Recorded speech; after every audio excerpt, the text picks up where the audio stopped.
De l'Évangile de Jésus-Christ selon saint Marc. Les disciples avaient oublié de prendre du pain et ils n'avaient qu'un seul pain avec eux dans la barque. Jésus leur faisait cette recommandation. Attention, prenez garde au levain des pharisiens et à celui d'Hérode. Ils discutaient entre eux sur ce manque de pain. Il s'en aperçoit et leur dit : Pourquoi discutez-vous sur ce manque de pain ? Vous ne voyez pas ? Vous ne comprenez pas encore ? Vous avez le cœur aveuglé ? Vous avez des yeux et vous ne regardez pas ? Vous avez des oreilles et vous n'écoutez pas ? Vous ne vous rappelez pas ? Quand j'ai rompu les 5 pains pour 5000 hommes, combien avez-vous ramassé de paniers pleins de morceaux ? Ils lui répondirent : 12.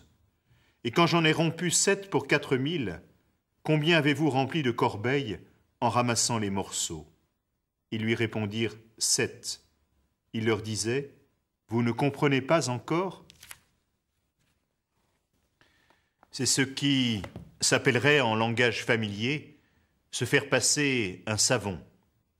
Voilà que les disciples semblent encourir les mêmes reproches que les pharisiens dans l'Évangile que nous avons entendu hier.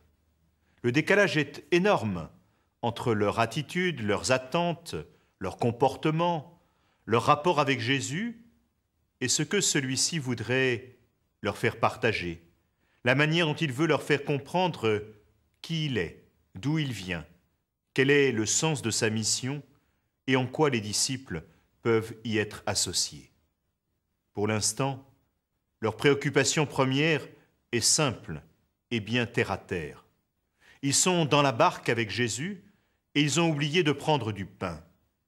Ils n'en ont qu'un seul avec eux dans la barque et leur discussion porte sur le fait de savoir comment résoudre cette difficulté.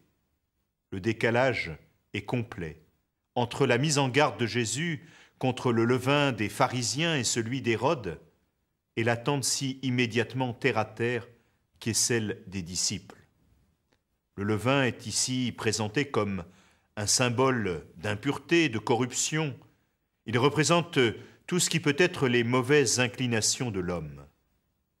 Alors Jésus va leur reprocher leur incapacité à comprendre ce qu'il leur dit, le sens de ce qu'il accomplit, la manière dont lui, Jésus, vient combler des fins beaucoup plus profondes et fondamentales de l'homme, tel qu'il l'a manifesté en multipliant les pains par 2 fois pour nourrir les foules qui venaient l'écouter.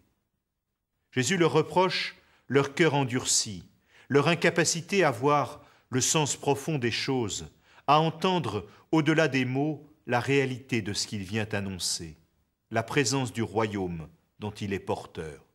Vous ne comprenez pas encore. Voilà qui nous invite à nous interroger sur notre propre relation au Christ, sur ce que nous lui demandons, sur ce que nous sommes capables de comprendre de ce qu'il veut pour nous, sur ce que nous percevons de ce qu'il nous donne.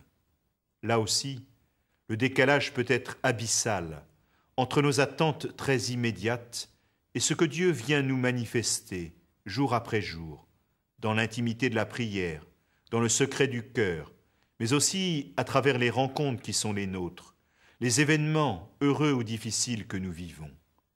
La question, c'est toujours celle de la foi. Jusqu'où sommes-nous prêts à suivre le Christ, à écouter sa parole, à nous mettre en route, à lui faire vraiment confiance, à accepter qu'il nous conduise au-delà de ce que nous aurions imaginé. Finalement, Dieu est toujours plus ambitieux pour nous que nous ne le croyons.